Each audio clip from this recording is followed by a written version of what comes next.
Okay. Okay, I'll start now. Welcome everyone. So today is we are holding the second session of the time-based graduate application program. So the aim of the program was to sort of break down the graduate application process into different action points that you could take each month so that you could meet up with the October to December application deadline for the US. So this program is actually tailored to help you meet the US schools deadline that is usually around October to December. But even if you're applying to other schools with other deadlines, you could also, or other deadlines, you could still find this useful. You just have to shift the times a little. So this is a little bit about me for those of you that are just joining. So if you know a little bit about who is talking to you, and then I'll move on to the next one. Okay, and like I said, the program is a time-based application guide to simplify the application process. There'll be a live session every month for a detailed explanation. Um, to enable you ask questions on the steps to take for the month. Thank you. Figure out how to make this smaller. Okay, I got it. And then it's action based. Expectation is that you don't just attend these meetings and try to store everything in your head, but that you actually go back to work on whatever it is that we talk about here, whatever action points we talk about for the month here. The goal is for you to go back and actually work on them. So you can have your applications ready to submit and get into school by next year. So, yeah, okay, this is the purpose of the program. So by now, you should have done this from last month. Should have researched for schools and programs you're interested in. You should already have a document, preferably an Excel sheet, ready with detailed information on the schools and programs. So the recommendation was a list of about 20, although in the end, you can aim to apply to about 10. And finally, you should already know what documents you need and what exams you need to take. Those were the things we talked about last month. And I hope you have like already done those things right now so that we can move on to the steps for this month. Like I said, the aim of this program is for it to be action based. So the expectation is that you work every month on a certain topic. So that by the next month or by the next time we meet, you are actually ready to move on. So this is again a summary of all the action points for the month. So this is just to give you a good overview of everything. You don't have to like read everything now. Our focus for today is August. So in August, we're talking about taking exams if necessary, writing to professors to indicate interest in working in their research groups, writing to schools to ask for waivers, and letting your recommenders know about your intention to apply to graduate school and to ask for references later in the year. So this is what like we will aim to work on this month. So these 4 points. So for last month, we were to find schools and programs to apply to and to also start to collect all documents and to prepare for so last month it was basically trying to get information about the program and to prepare for application, just getting information basically. And this month we are sort of doing more work, starting to take exams, writing to professors, asking for waivers, and also pre-informing our recommenders. So some exams that you might need to take. This is not exhaustive, but these are just some of the exams that I see that some programs usually ask for. Like like I said last month, everything you need to know about whatever program you want to apply to will be on the school's website. And if it's not on that program's website, then there will be an email that you can write to ask for further information. So that's the best source of information. This is just a summary of like what I think, just to give you a good overview of what you can expect. But the ultimate and final source of best information is from the program's website. Always keep that in mind, please. So usually sometimes some schools ask for English tests, especially when you are studying in English speaking countries. Sometimes when you're not studying English speaking countries, they ask for it too if your program is in English. For example, when I studied at the PMS, they actually asked for either English test or some proof that my undergraduate program was in English. So schools will ask for that. So some are asked for IELTS or TOEFL or Duolingo English test. So you should be prepared to take at least one of this. Or sometimes the school might say there's no need for an English test, and if you come from a certain list of countries, then you can you can simply submit proof that your undergraduate program was actually held in English, and then the English test requirements will be waived for you. So you can find this information on the school's website. And if you don't see it on the school's website, you can ask and say, "Oh, my program was in English." Like write an email to. There's usually an email where you can ask an email that is dedicated to answering application questions. So you can write to that email and ask if you can get a test, an English test waiver based on the fact that you studied in Nigeria. Most schools will do this, I believe.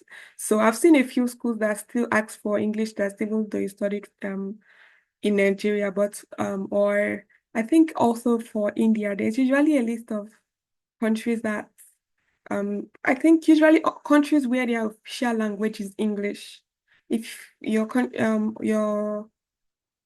if the country where you end your undergraduate degree's official language is English, then it's likely that you can get an English test waiver. That means you might not have to write the English test, but then you need to have a document that actually confirms the fact that your undergraduate program was in English. And sometimes it could be your master's program too. So just find the best information on the program's website. But this is just a good overview of English tests that you required to write. Then there are also analytic or aptitude tests like GRE and GMAT. So these ones are so there's for GRE, I know there's a general test that sort of just tests like your writing skills, your verbal reasoning skills, and your quantitative skills. Then there's also the GRE subject test, where it's like, for example, there's a GRE math subject test. So that is like actually testing your math skills, not general this time. And I think there's also for chemistry and so on. So if you are required to take the GRE, you want to confirm on the school website if it's the general test they require or just the subject test. And then finally, I know there's also the GMAT based on what program you're applying to. And if the school clearly states that the test will not be considered when evaluating your exams, then you don't need to take it.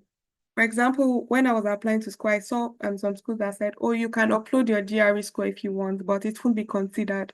And I did not have a GRE score, so I did not bother to write it because for the school I was applying for, I did not need it. And even the schools that said, "Oh," the schools that did mention it only said that you can upload it if you want, but it would not affect my application in any way. So I did not bother to upload it. So if that is the case for a school you're considering, then I think there may be no need to upload it, except if you already have it, but there may be no need to take the exam afresh. Secondly, sometimes the school asks for test scores and then we'll give you an option to apply for a test waiver. So in this case, it's up to your discretion to decide whether or not to still take the test. To keep your chances high, it's advisable to take them. But if you don't have the time to prepare for the test, for whatever reason, a waiver might be good for you. So you don't like end up like spending like your money writing a test and still not doing so well in it.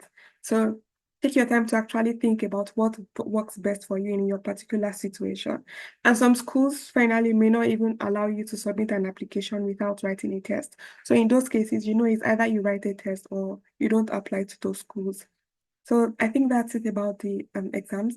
If you need to take any of these exams, you just have to Google GRE General Test. It will take you to the ETS website where you can register for the test, find the costs, and so on. The best information is on the website of whatever it is that you're looking for information on. So if your school says you need to write GRE, then you go to the GRE website.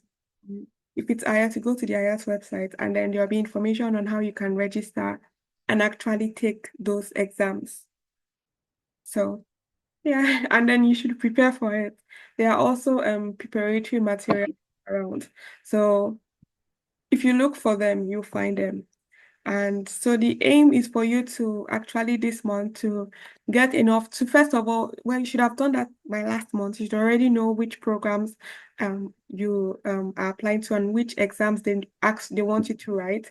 So the aim for this month is to actually register for those exams And if you are prepared to take them, to start to take some of them.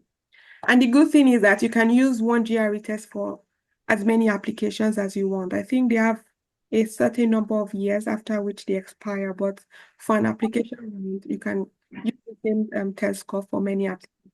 It's not like you have to write it for different schools, for each school you're applying to. Then asking for application fee waivers. Application fees can quickly accumulate, especially when you apply to multiple schools. On one of the program application information pages, there should be details of who to contact for inquiries. And if finance is a constraint, you might want to also filter the schools you are applying to based on whether or not the application fees can be waived. So application fees are like they seem like a small factor, but they can actually play a significant role in determining whether you apply to many schools or not. If you apply to about 10 schools and the application fees range between 75 to $100, then you're going to be spending like about between 750 and $1,000 on application fees alone. So you want to, if of course, if you don't mind, if you have the money, if you can afford it, then fine, you can, you don't need to feel that start look for waivers. But if it's a constraint, then you can try to filter your schools based on whether or not the application fees can be waived. And if the application fees for the schools can be waived, then it would be nice to ask for a waiver. That's something that some people don't know most times, and they end up paying application fees when they could have gotten a waiver. Some schools don't give waivers, but some do. And if you look very well, I'm sure you'll find those that do. So you might want to add that to your consideration if finance is the constraints. So you might want to consider schools that can waive their application fees. Next, here is the sample emails asking for an application fee waiver. It's just a simple email, nothing long. It's just dear admissions committee, a brief greeting. I hope this mail finds you well. Explain yourself. Tell them about yourself, what you are currently doing. Just something brief, nothing in detail. You can see how short it is. Just about one major paragraph. Tell them, oh, I cannot afford to pay the fees because of whatever reason. Maybe you're in a tight financial situation.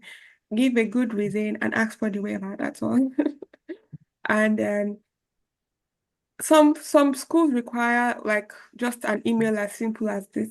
For some of the schools are required, all I have to do was write a simple email and they granted me the waiver. Some will ask for additional documentation. If you have the documentation, fine. If not, you might like if you don't have the documentation, then you might want to find schools that actually have an easier process for asking for waivers. This is all I had to do for some schools to get the waivers. So it doesn't have to be such a complicated process. Like imagine just sending this simple email saved me about 75 in school's application fee. So it actually and next, this is a sample email asking for a test score waiver.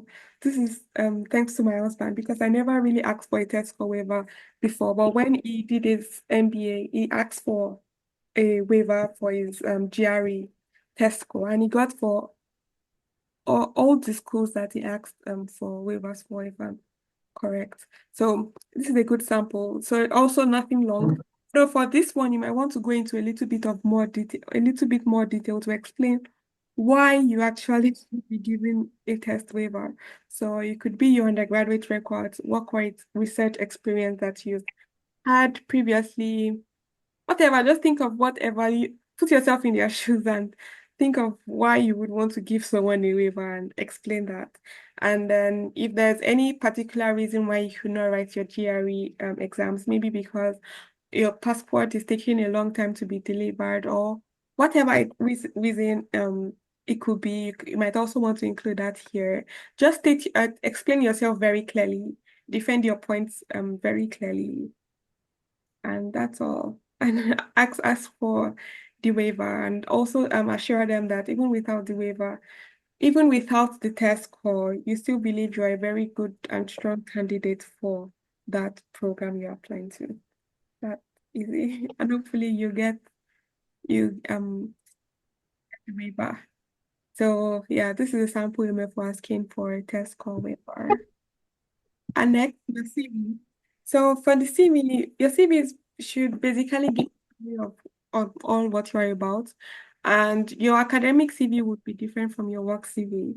I worked for a few months for the like first time I worked outside of academia, and I had to actually write a different CV from my academic CV for work because it's quite different. So if you've been working and now you want to apply to schools, you might need to edit your CV a little to actually be suited for academic applications. It's not so different. Sometimes it's just reordering the sections and also adding a bit more information on academics or your research. And these are some things that you don't need to include in your CV, your gender, your date of birth, your education before high school. Like it doesn't like people want to know what you actually bring to the table and not whether you are male or female, whether you were born in 2000 or in 2014. So all of those information may not be necessary. And make sure you include everything that tells what quality you bring, your worth, etc. And when you are crafting your CV, it actually takes time. It's not something that I think you should just rush through because you have to think hard. There are some things that may seem unimportant that are actually worth mentioning. So try to think of things you have done, volunteer projects that you have worked on, and so on, and trying to include all of those things in your CV. But at the same time, you also want to make it concise. You don't want your CV to be like 3 pages long or too long. So you want to put as much useful information as possible there while keeping it short still. So this is my CV, my present CV. I just wanted to put it here for you to see how it would look like. It might look a bit different for you, but basically I just tried to make sure that I put in everything that I've done that is actually related academic. So this is my academic CV. So that's why I put my education here first. When I was applying for jobs, I put my work or research experience, my work experience first. And then there was also less detail about some of these other academic things I've done. So in my education, I put like, okay, what I've done for you've done your bachelor's degree, you want to say who your advisor was, put your thesis title to what awards you received, and so on. It doesn't have to exactly be like this.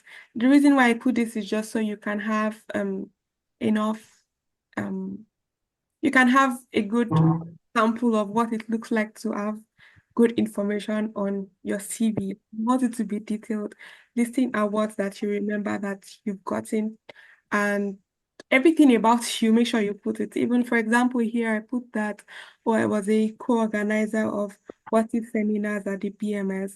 Every activity that you've done, voluntary activities, even though they were unpaid, just try to put everything, all the awards that you have received, and so on. If you have work experience, also include it, even though it's for an academic position, even though you want your education to like have like more say. But it also depends because, for example, you might have not done as well as you would have wanted during your undergraduate studies, but then you made up for it by working. Also include all of you have done in your place of work there. So don't just say, oh, I worked at Langham Hall and that's all. You can try to actually put what you actually did while you worked at Langham Hall. What value did you add to that place where you work? Like, for example, I put something, it doesn't have to be anything long, but just something short that give a brief outline of what you did at each place that you were so that whoever is reading your CV can see at a glance what value you have brought to all the places where you have worked or stayed. For my education, it's basically mostly just my thesis title and who my advisor was because most times when you're the culmination of your studies is your um thesis. So it's important to include what your thesis was on and who your advisor was on CV. So that's all. And when I say thesis, I mean projects in case like is because I know when I was um during my undergraduate studies we called it project. So I basically mean projects. And yeah, it's what my CBA looks like. And you should aim for something like this, not exactly like this. You can also find like you can also look on LinkedIn people that are doing something similar to what you want.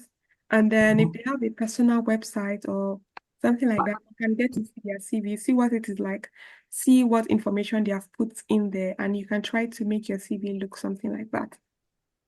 Just don't copy their names. So basically that I think the only thing you can copy from a CV is just the format of the CV, nothing more, because everybody's CV is unique to them. And um, so the next topic is emailing professors to express interest. And the first thing I would like to say is that this is not compulsory. You don't have to do this to in order to get admitted. When I was going to ICTP, I did not have to do it. And when I was going to BMS2, I did not have to write to any professor to express interest. So, and I still got in.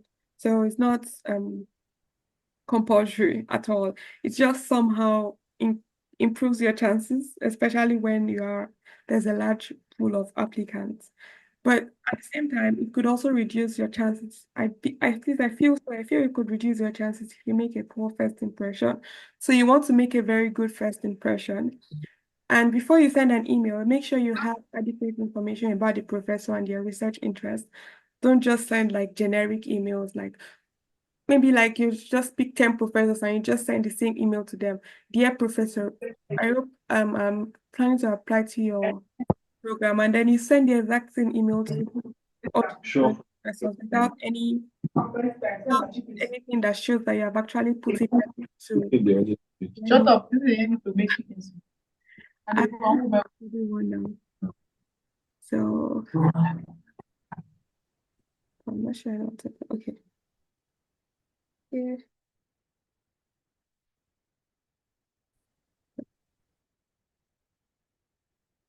Okay, I think I've muted.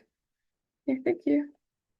So yeah, so make sure you avoid sending generic emails. Try to make sure that there's a personal touch to each email that you send so that the professor actually can see that you've done some research and you did not just pick their emails from somewhere and send them the same emails as 10 other professors or 5 other professors. So try to have adequate information about the professor and their research interest, and try to read at least one research paper published by him or her before emailing. You might not fully understand it, but try to have a good idea of what the main point and processes are. Just something that shows that you actually know what is going on. You claim to want to work in this professor's research group, then you should at least know something about what the professor is doing, right? So just to show that you're actually serious. And finally, one thing I want to mention is that don't expect a response. Sometimes they are very busy and it doesn't mean that they've not seen your email, but like they might have a lot of things to do. So you can send an email now and then send 2 more follow-up emails. Maybe that's why it's good to send it now so that by in September and in October you can send 2 more follow-up emails in case you haven't gotten responses. But even if you don't get responses, don't be discouraged because it doesn't mean that they haven't seen your emails, and it doesn't mean maybe you didn't send a good email or anything. They might have skipped it, they might be so busy. And it doesn't mean your application will not be considered. Like I said earlier, sending an email to professors is not compulsory. It's just like an added effort. The main part is actually putting in your application, submitting your application. So okay, so here I just put key email elements. I know it's a long list, but it's not a lot to it's something I can go over quickly. The subject line, make it specific and informative. Salutation, dear professor, and then refer to the professor by his or her last name. Introduction, introduce yourself briefly, where you are studying or where you have studied. State the purpose of the email. Okay, I want to do a PhD at this university, the university where the professor is. Explain your research interests. So yeah, be specific about which of their works you have read and how your interests align with their research. Academic background. Tell them, okay, well, most of this is yeah, so the reason why you are contacting them. So you can say like something that makes you specifically interested in working with this professor. For example, it could even be something outside of the academy, something extra outside of academia. Like maybe the professor has this outreach that he does with high school students, and that's really interesting. So you can say, oh, one other reason why I really want to work with you is because of so and so outreach that you're involved in with high school students. At my present place of work, I do something similar and I would like to continue. I'm passionate about this and so on. Just something to show that you're not just saying you actually want you're not just saying you want to work with them, but you actually know about them and you want to really work with them. And then propose research. This doesn't have to be anything detailed. You don't like actually you don't have to know in detail what you want to do for your PhD or for your master's. You don't have to know exactly what you want to do. Every good program will give you some time when you get into actually think about what you want to do, to take courses and try to see where your interests lie. So nobody's expecting you to like actually give like a detailed research proposal and say this is what I want to do. In fact, most times what you think you want to do before you start your program might not be what you will eventually do. So don't make it so difficult and feel like, oh, I have to have a research proposal already. No, it's just something brief that you think you would like to work on. And then you can also offer to meet with them when they are available and then attach documents like your CV, relevant papers, and so on. If you are more advanced, you could already have a research proposal. But if you don't have, that's also fine. And then thank the professor for their time and consideration. Make sure you remember to thank them and use a formal closing like sincerely, followed by your full name. So, and this is a sample email. It doesn't have to be so long because the professor might not have the time to read a very long email. Just something short to just show interest. At least maybe at in the worst case, if even if the professor does not read the email info, just so when they are looking at the list of applicants, your name is familiar. And yeah, so the subjects, dear Professor Smith, you say your name. Basically, all the points that I've included before are what I are the things in this email. But this is just to give you a good overview of what the email could look like. You say what you have done, mention the specific work that you have read or gone through.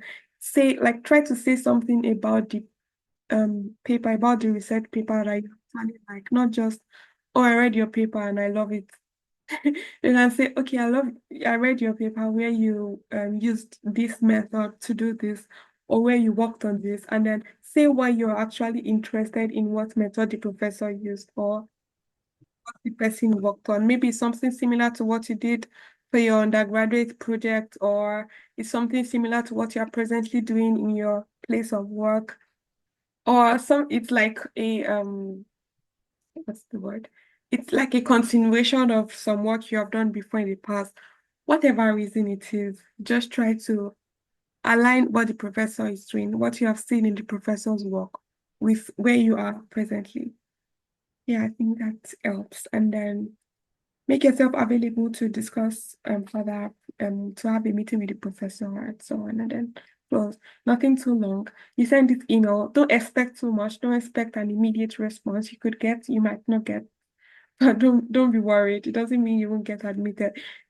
When I was coming to talk to university, I wrote to the professors, and none of the professors I wrote to actually replied me, and I still got in. So I think it doesn't count. Up to today, I don't know if they actually saw my emails even, but I still got in. Maybe that they saw it and were impressed and did not see a need to reply, or they might have missed it. I don't know what happened, but for some schools I wrote to, some professors replied, but some won't reply. But it doesn't mean that you're not a good candidate. So it's just extra, like I said earlier, it's just an extra thing you're doing. It's not the main application. And I'll move on to the next one. I hope you have had some time to read it. I'll share the slides so you can have them there. And yeah, we're almost done. Asking for recommendations. So even though you won't need the recommendations until you start your application later in the year, it can be helpful to give your recommenders a heads up now and then remind them later. So, for example, you are going to apply in November, but maybe you have not spoken with your professors from your undergraduate degree in a long time. You don't want to just message them in October and then like you are really rushing them to give you recommendations.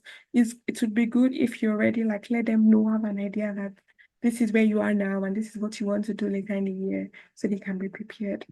And depending on your relationship with them, it could be a call, it could be a text, or it could be an email, just something to prepare them for um when you actually need the recommendations. I think it's an important step that sometimes we didn't take note of. And yeah, these are the things that I think are good to include when asking for recommendations. Subject line, again, salutation, introduction. Try to remind them who you are, especially if it has been a while. State the purpose of the email that you're applying to graduate programs and you will need recommendation letters. Mention the number of universities and an approximate timeline for when you will need the letters. Tell them why you are choosing them. For example, maybe the professor was your project supervisor, or you've worked with the person before. Whatever it is, try to say why you've chosen them, and yeah, so that they will know like what to write on, kind of for them to know what you want them to write on about you. And also offer to provide them with any additional information like your CV because they need to also like so they can know what you've done so far and like your career trajectory and have better information about you, your personal statement to list of programs, deadlines, when applications begin. And thank them. Make sure you thank them. Every email you write, make sure you say thank you for your time and consideration because it's really like it's good to thank people for actually reading your email and considering you whether or not they grant you your request or not. And then use the formal closing. So this is a sample email. Request for future recommendation. Wow, this is such a long title. Can probably make it shorter. And yeah, so dear Professor La, okay, I'm planning to do this. I'll be applying to so and so number of universities. The deadlines fall between them. Remind them what you've done with them before. So, okay, given our work together on my undergraduate project, I believe your recommendation will be valuable to my applications. I will provide you with all things in advance. Thank you for considering my request. So yeah, that's all. Doesn't have very short, very short emails are all what you need most of the time. You write like long essays when you're writing your personal statements and so on. But these emails are not they are not supposed to take up most of your time at all, which is short something extra. The main work is the applications. Although all what you do leading up to when you actually submit the application also matters. But it's good to keep it short, to keep your email short for your sake and also for the sake of the person reading. And yeah, this is about asking for recommendations. Yeah. And it doesn't have to be an email, that's what I wanted to say. If you are close to the professor, you can give them a call or you could give them a what drop a WhatsApp message or whatever. But I feel like it's just helpful to let them know sometime before you actually send them the link to fill in the recommendations for you. And next, okay, well, we are done.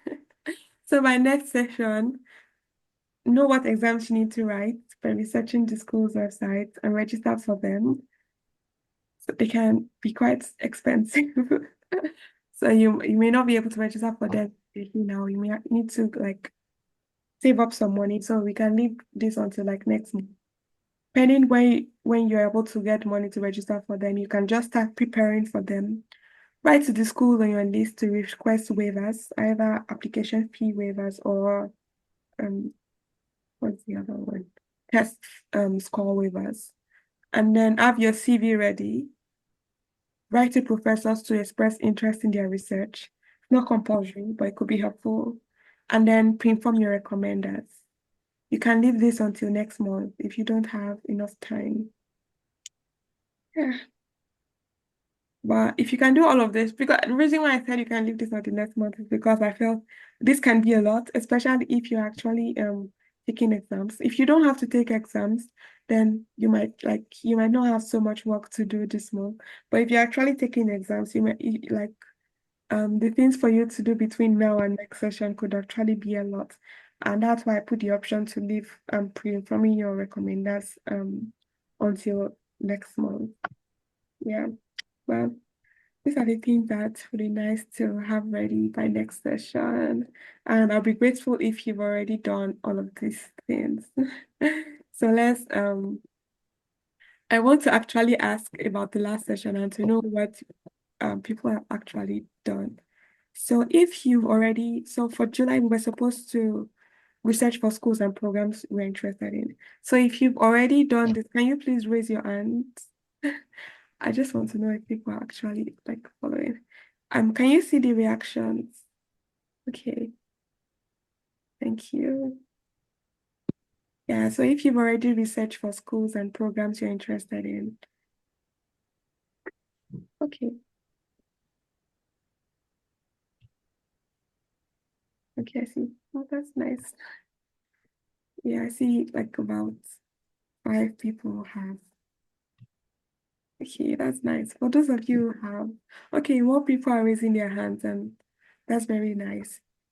And secondly, if you already have a document, actually, if you actually do, if so, the first step is to research, and the second step is actually having a document. So, did you document like the information collected, or did you just collect them and store them in your head? So, if you documented the information, could you raise your hands, please?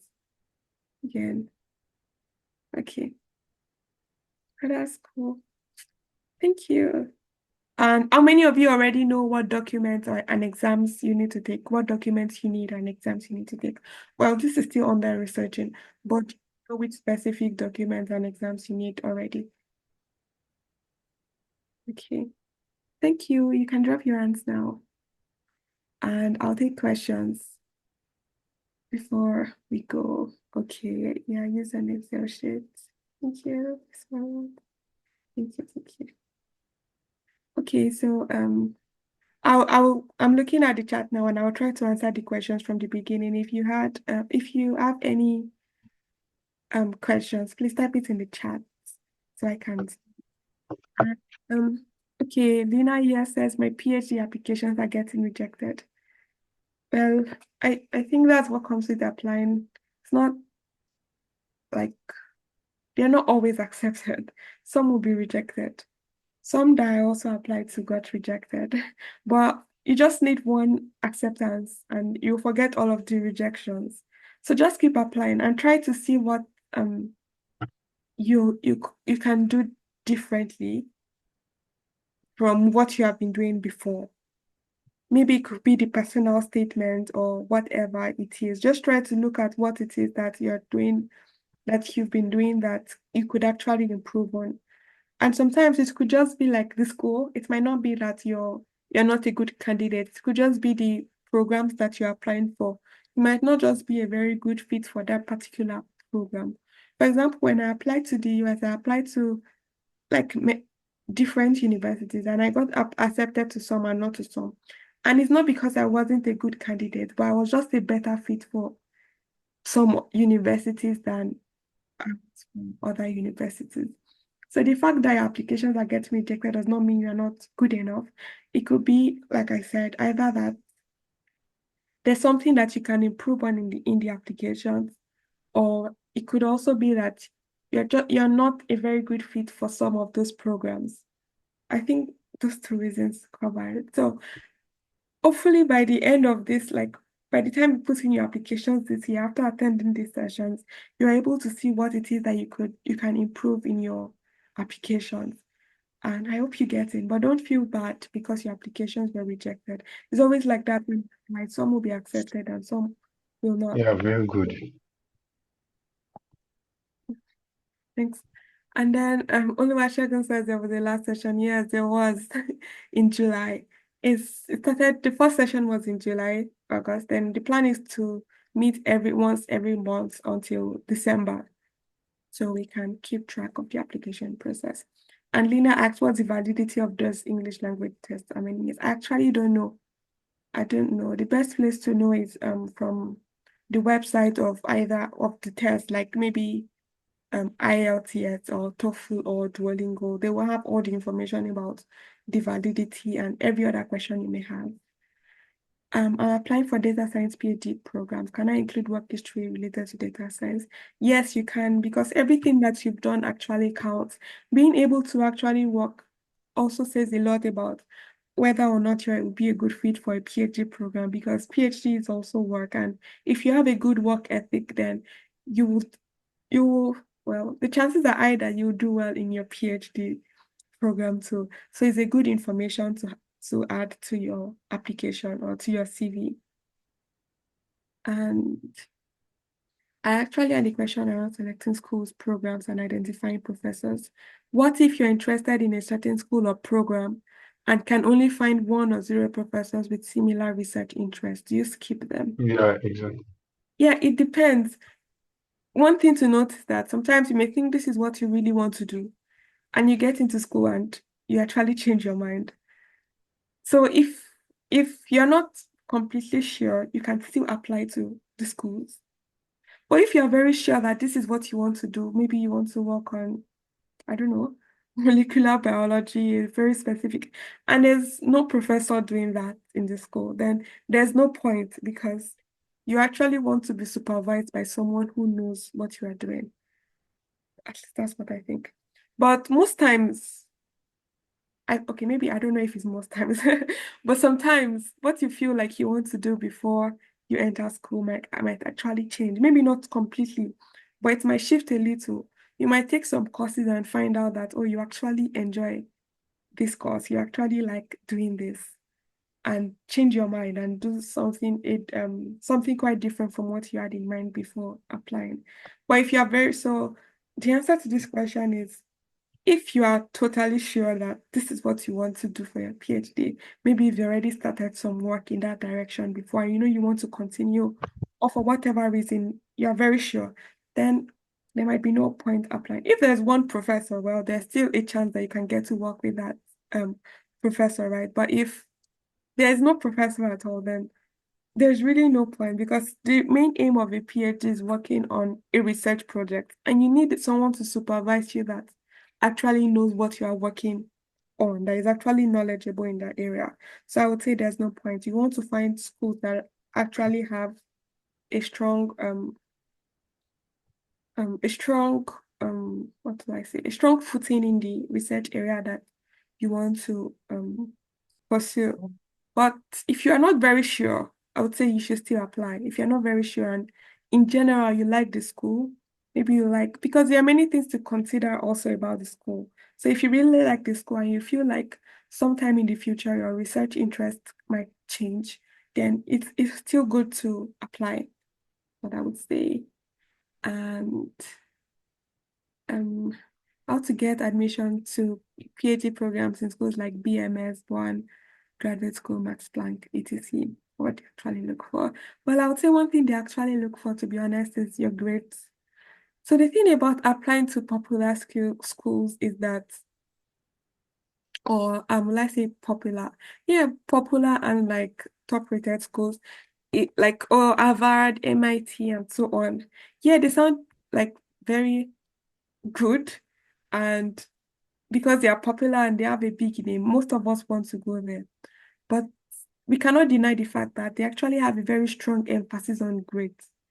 And if, for example, you might have a very good grade and still not getting, because because you're competing with the top people.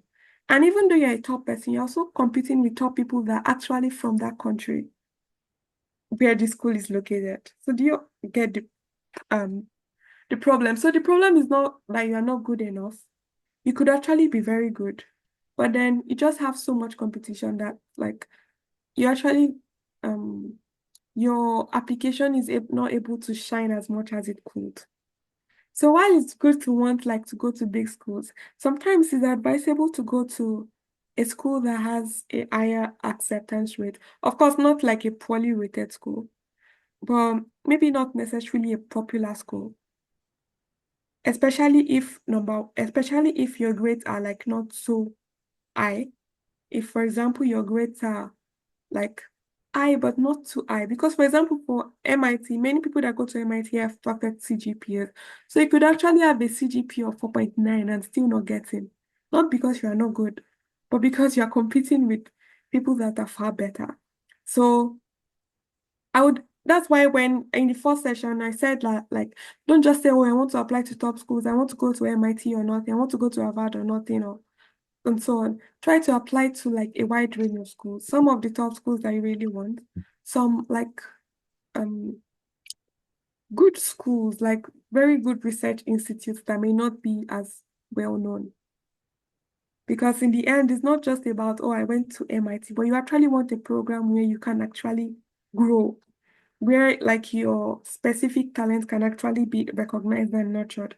So to be honest, to get admission to those big PhD programs can be difficult, can be very competitive and challenging, can be very difficult. And while you could easily have gotten admission to other schools if you keep focusing on those top schools, I put top in quotes, then you might like just keep applying and applying and applying.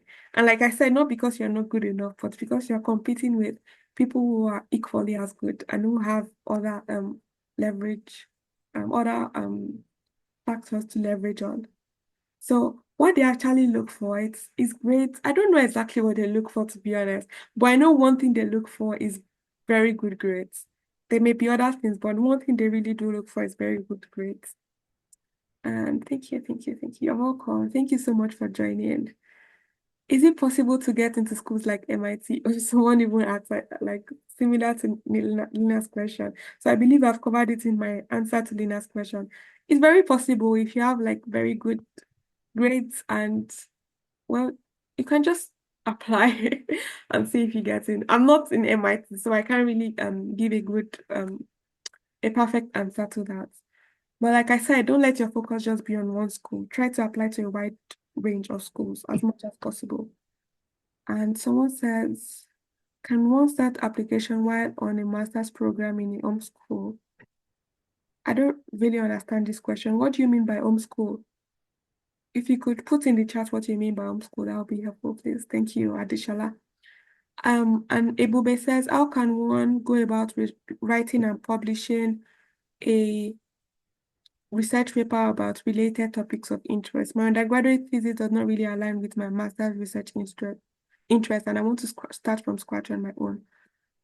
Well, I've worked with a professor before to publish a research paper, and well, it can be quite challenging on your own to actually do a research work from scratch and get it published at least in a like um renowned journal, because sometimes the journal you publish in also counts.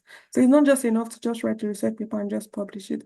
Sometimes it also matters which journal you publish in. And actually working with a professor that has some experience could help you get your research work published in those better known journals. So one thing you can do is, one thing I would advise is like find professors that do what you want, which is something similar to what I've done before.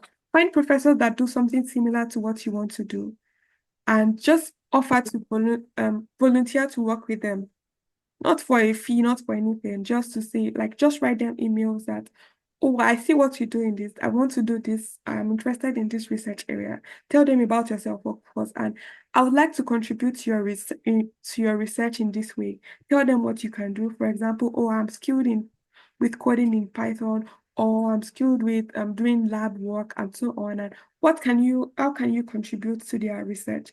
That could be a very good way to start. And then that way, you can work together with the professor. The professor will have research ideas. And thank God for the internet nowadays. You can work remotely you can get to work remotely with professors without like actually getting to meet them in person. And if it's free, if there's no money involved, most professors may actually be willing to work with you. And yeah, and then from there, you can publish a paper. You also get to learn a lot from that professor. And then that's one way to start. And it doesn't have to be a professor abroad. You can find a professor in a Nigerian university, even though sometimes it may be hard to find one, but then there are actually professors in Nigerian universities that are actually actively doing research. So you can try to find those kinds of professors. You can reach out to maybe people from your university that are now universities, your maybe people you knew from your university where you did your bachelor's degree that maybe now even doing their postdoctoral studies. Sometimes it could even be like PhD work, and then you get to work with them, you get to learn from them and contribute to their research. And then that way, when they publish a paper, you can jointly publish one together because you have contributed something to that work. So I feel that can be a good way to start because writing all on your own is possible but can be challenging. And I actually don't also have the best information about on that too, because I've never written all on my own. What I've done before is to co-author with professors. Collaborate. Yeah, exactly, to collaborate. And that's like the experience I'm sharing, the side I'm sharing from. So while it's possible to do this on your own, I feel like it may be challenging. And a good way to go about it could be actually reaching out to people that have more experience. So you don't have to do all everything by yourself. You also get to learn from them that way. Yeah, thank you for asking, Ibube. Oluwasegun, my question is, do you have to keep asking your recommenders for recommendations for each school? Can I get one that can be tailored for it? That's a big problem. Like you have to, that's the problem because each school, most times though, at least from my experience, most schools have their unique links that they send to your recommenders. And then for each school, they have to um click that link and then that would direct them to like a place where they can input text or upload the documents. And then they have to do that for each school. So I wish there was like a common platform where schools could actually collaborate on and so that they could just submit one for you, but so far I don't know about it. And how can I publish my undergraduate? Although most of the recommendation formats are similar, so it's not like they have to rewrite everything differently. I think most times they ask them to just upload a document. So they just have to maybe tweak the name of the school in each letter and so on. Not necessarily write a different letter from scratch for each school. In your how can I publish my undergraduate project in a top tier journal? Okay, well, a similar question. So one way to start would be by actually working with your undergraduate supervisor and asking him about it. I think that could be a good way to start asking your undergraduate supervisor about it because I really don't know how it would be trying to go about it all on your own. If your undergraduate supervisor is not very responsive, you can try to find another supervisor, another professor that does something similar to that. Talk to the person about what you've done, etc., and say you really want to publish. Most professors will actually be willing to contribute and give you advice on how to go about it, collaborate with you. Although you may need to do more work on it to make it actually publishable in a good journal. But I believe that it can be possible. But you may need help from someone who is more experienced. Thank you so much, Tolu. Is it actually possible to get a scholarship with Institute? Yes, it's very possible to get a scholarship with Institute. I actually know people who have gotten scholarship with two to full scholarships. It's very possible, but it's a lot of work. It's work. Like you have to actually put in the effort, but it's very possible. I personally know someone who has, person is presently in the US and the person got a full scholarship with a tutu. And that's not, but like this person, I actually know the person personally. And apart from this person I know personally, there are other people that I've also heard of or seen them, but it's very possible to get a scholarship with a tutor. But you have to actually do the work of finding schools that you have to actually do the work of finding schools that um don't have very high requirements. So that's why, like last session, we talked about looking for schools.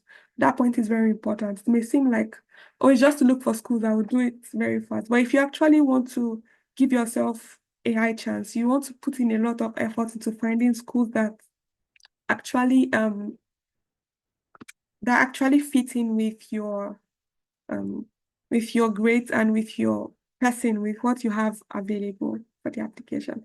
But it's very possible to get a scholarship with it too. How can one write a good essay for applications? Yes, we'll discuss that in, I'm not sure if it's September or October, but I know it's one of the points that it's one of the action points for one of the coming months. So that we'll discuss. And I will show you a sample essay like I've shown you sample emails today and so on. Harvard or nothing. Yeah, so can one start applications while on a master's program in one's country? Oh, yes, you can. You can definitely start applications while on a master's program. You just tell them that, oh, you're presently doing this, you're presently in fact it even adds to your it could be like an added point to your application because you know more than you would have known before starting. So it's a good one. Thank you for clarifying the question. Can a graduate student in the US be my recommender? Yes, it depends on what the person has to say about you. As the person, have you worked with the person before? And yeah, what can the person say about your work ethic, about your ability to do research and so on? If the person actually has had experience working with you before and actually has something to say about you, then I believe so. But you might also want to have like so usually school asks for about three. So and also schools also sometimes specify if they should be professors. So if your school says three professors you've worked with them, you might not want to ask a graduate student. But some schools say, okay, at least two professors and one other person or something like that. Then you can ask a graduate student that actually knows you very well, has worked with you and so on. And is also doing well in his or her own research. Thank you so much for joining. I've managed to answer all the questions. Thank you for joining August session. I really appreciate you being here. I hope you enjoyed the session. I will save the video and upload it on YouTube. So if you want to watch a replay, you can. I will also upload the slides. I'll put the slides on I will post it on LinkedIn in case you want access to it. And I'll also put it on my website. So whichever one is easier for you to access. So this is my website. That's my website. Mhm. This is my name on YouTube.